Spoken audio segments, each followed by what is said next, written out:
अर्धे प्राप्ती ही तर परमभाग्याची संपत्ती. भारत हा एक जमिनीचा तुकडा नाही, तर हा एक जिवंत असा राष्ट्रपुरुष आहे. ऐका, कोणीतरी म्हटलं ये वंदन की भूमी है, अभिनंदन की भूमी है, यहाँ की नदी नदी गंगा है, यहाँ का कंकर कंकर शंकर है. हम जिएंगे तो इस भारत के लिए और मरेंगे तो इस भारत के लिए, और मरने के बाद भी जब हमारी अस्थियां गंगा जल में बहाई जाएगी, उसको कोई कान लगाकर सुनेगा तो उसमें से भी आवाज आएगी, भारत माता के जय. अशा महान अशा भारतात आपण जन्माला आलो, त्यातल्या त्यात महाराष्ट्रात जन्माला आलो, ज्याचं नावच महान असं राष्ट्र आहे, ज्यामध्ये अनेक शूरवीर पराक्रमी संत जन्माला आले. ऐका, रत्नांची खाण हा महाराष्ट्र आहे. आपण परम भाग्यशाली आहात की आपण श्री संत परमहंस यशवंत महाराजच्या सानिध्यात छत्रछायेत इथे राहत आहात. ऐका, पण आजची जी परिस्थिती आहे ना, ती खूप भयानक आहे. आता तरी जागे व्हा माय बापांनो. तुम्ही मला महाराज आम्ही झोपलो आहो का? नाही, पण आता गरज आहे ती म्हणजे धर्माच्या रक्षणाकरिता जागे होण्याची. ऐका, यशवंत महाराजांनी सांगितलं होतं, शेवटी सांगितले होते की आजच्या युगात अधर्म हा स्वभाव झालेला आहे, जो आपल्या आत्म्याच्या उन्नतीसाठी मारक आहे. म्हणून सर्व आत्म्यांचा उद्धार करायचा असेल तर लोकांना धर्माचा मार्ग दाखव परदेशी, असे यशवंत महाराज म्हणाले होते.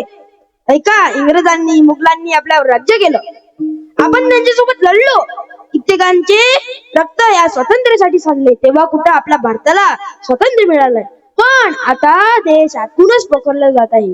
जो नैसर्गिक आपत्ती, पूर, वादळ आणि परकीय आक्रमण यांच्याशी आपण लढू व जिंकू सुद्धा, पण जे आतले शत्रू आहे, ते आपल्यातलेच आहे आणि याच देशाबद्दल कटकारस्थान रचत आहे, त्यांच्यापासून सावध व्हा. आपला देव, देश, धर्म याचा विचार आपल्यालाच करावा लागेल. ऐका, धर्म रक्षिती रक्षिता, जो धर्माचे रक्षण करतो त्याचे धर्म रक्षण करतो. ऐका मायबापांनो, ऐका, संतांनी आपल्याला सांगितलं आहे, धर्माचे पालन करणे, पाखंड खंडन हेची आम्हा करणे काम, वीज वाढवावे नाम. ऐका मायबापांनो, आता आपण तर मुळातच अहिंसावादी आहोत, पण अहिंसेचा अर्थ हा नाही अन्याय सहन करावा. आताच झालेला बॉम्बस्फोट पहा, कितीतरी निरपराधी लोकांचा बळी घेतला गेला. ऐका मायबापांनो, कितीतरी लोकांचा बळी घेतला गेला. ते बाहेरून आले होते का बॉम्बस्फोट करायला? नाही, ते इथलेच होते. भूतकाळापासून ते आतापर्यंत जेव्हाही आपल्याला पराजय मिळाला तेव्हा आपलेच घातकी निघाले होते. ऐका, तेव्हा आपलेच घातकी निघाले होते. ऐका मायबापांनो, आपल्या आताच झालेला बॉम्बस्फोट, एवढा मोठा बॉम्बस्फोट घडून आणणारे इथलेच होते, सुशिक्षित होते, आपलंच अन्न खाणारे होते, आपलंच पाणी पिणारे होते आणि आपल्याच लोकांच्या जीवावर उठले. ऐका, आपल्याच लोकांच्या जीवावर उठले. आपल्या आजूबाजूने वावरणाऱ्या कोणत्या उद्देशाने आहे हे सांगता येत नाही. ते जर त्यांच्या धर्माकरिता कितीतरी लोकांचा जीव बळी घेऊ शकतात, तर आपण ते वाचवण्यासाठी सतर्क राहण्याची गरज नाही का? आपला समाज कुठे भरकटत चालला आहे? ऐका, आता आपल्या अंगणातली लेक सुरक्षित नाही. आताच झालेलं मालेगावातील प्रकरण, असे अनेक प्रकरण रोज होत आहे. त्याला कारणीभूत कोण? तर त्याला एकच कारणीभूत आहे, ते म्हणजे संस्काराची कमतरता. ऐका, शिक्षणातून आपण ज्ञान घेऊ, पण जर संस्कार आणि अध्यात्माची जोड नसेल तर आदर्श समाज कधीच निर्माण होणार नाही. म्हणून ऐका, आदर्श समाज कधीच निर्माण होणार नाहीये. मी तुम्हाला हात जोडून सांगतो, राजकारण बाजूला ठेवून आपला देव, देश, धर्माचा विचार करा. देश हमें देता है सब कुछ, हम भी तो कुछ देना सीखे. सूरज हमें रोशनी देता हवा नया जीवन देती है, भूख मिटाने को हम सबको धरती से होती खेती है। औरों का भी हित जिसमें, औरों का भी हित जिसमें, ऐसा कुछ करना सीखे। देश हमें देता है सब कुछ, हम भी तो कुछ देना सीखे। माझ्या भावांनो, माझ्या माय बापांनो, ऐका ऐका, आजच्या जगात वाढत्या समस्या मात करण्यासाठी लहान मुलांना चांगले संस्कार लावणे आवश्यक आहे। ते त्यांच्या यशाचा पाया आहे। लहान मुलांना संस्कार लावले पाहिजे। मी सांगतो, प्रत्येक मायबापांनी आपल्या लेकराला ही मौल्यवान, कधी न संपणारी संपत्ती दिलीच पाहिजे। ऐका, आपल्या घरातले जे मुलं आहे, आमचा एक स्वभाव आहे, तुम्ही जे दाखवाल त्यासारखं मला व्हायचं वाटतं। माग सैराट पाहिला, आमचे काही बंधू सैराट झाले, कारण एक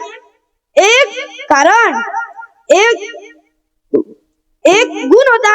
ऐका, मी म्हणे की आपल्या घरात आपण जर शूरवीरांचे फोटो लावले, संतांचे फोटो लावले तर बाळ निरीक्षण करेल आणि आपल्याला विचारेल, आई हे कोण आहे ग? मग आई सांगेल, हे तानाजी आहे, हे तानाजी मालुसरे आहे, शिवाजी महाराज आहे, हे तुकाराम महाराज आहे, ज्ञानेश्वर महाराज आहे। ऐका, मग लहान मुलांचा अजून एक स्वभाव आहे, ते खूप प्रश्न विचारतात। मग कोण होता तानाजी? तर मग आई सांगेल, गळ आला पण सिंह गेला, तो होता तानाजी। मग गळ कसा जिंकला ग? तर पहिले आईला माहित पाहिजे, नाहीतर आहेच मग कुंकुम भाग्य, पवित्र निष्ठा, आणखी काही असतील, मला काही माहित नाही, तुम्हाला तर माहितच आहे। ऐका, विनोदाचा भाग सोडा, आपला देव, देश, धर्म याचा विचार आपल्यालाच करावा लागेल। ऐका, आपल्यालाच करावा लागेल। देव, देश, धर्म याचा विचार आपल्यालाच करावा लागेल। धर्माला वाचवा, धर्माचे संरक्षण करा, आपलं अन्न, कपडे, घरदार याच्या सोबत धर्माचाही विचार करा, संस्कृतीचाही विचार करा। जर धर्म संस्कृती कमजोर पडली तर तुमच्या ताटातलं अन्न हिसकून घेतलं जाईल, कपडे फाडून दिले जाईल आणि जे घरदार आहे त्याला आग लावून जाळून दिला जाईल। लहान भाऊ म्हणून एवढीच विनंती करतो, ऐका माझ्या भगिनींनो, तुम्ही जिजामातेच्या लेकी आहात, मी तुम्हाला बंदिस्त राहा असं सांगणार नाही, पण जर तुम्हाला जिजाऊ व्हायचं असेल तर मर्यादित जगावं लागेल। मर्यादित जगावं लागेल म्हणजे काय? तर तुम्ही मूल आणि चूल या दोन्ही गोष्टीच्या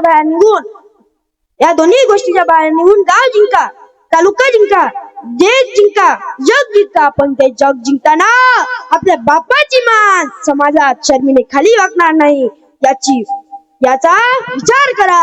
ऐका, लहान भाऊ म्हणून एवढीच विनंती करतो, किंबहुना तुमचे केले धर्म कीर्तन हे सिद्धी नेले, येथे माझे जीवरले पायी खपन, यथा बुद्धी यथा अवकाशपणे मी माझ्या अल्पशा बुद्धीप्रमाणे या अभंगाचा भावार्थ बोलार्थ तुमच्या समोर सादर केला।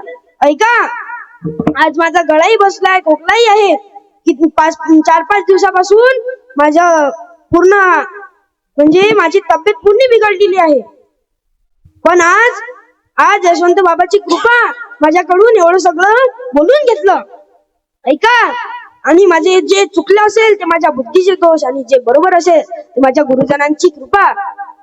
झालेली सेवा यशवंत महाराजांच्या चरणी, काशीनाथ महाराजांच्या चरणी, गजानन महाराजच्या चरणी, लहानोजी महाराजच्या चरणी, सर्व साधू संतांच्या चरणी, सर्व अधिकारी महात्म्यांच्या चरणी, सर्व मायबाप श्रोत्यांच्या चरणी समर्पित करून ज्ञानेश्वर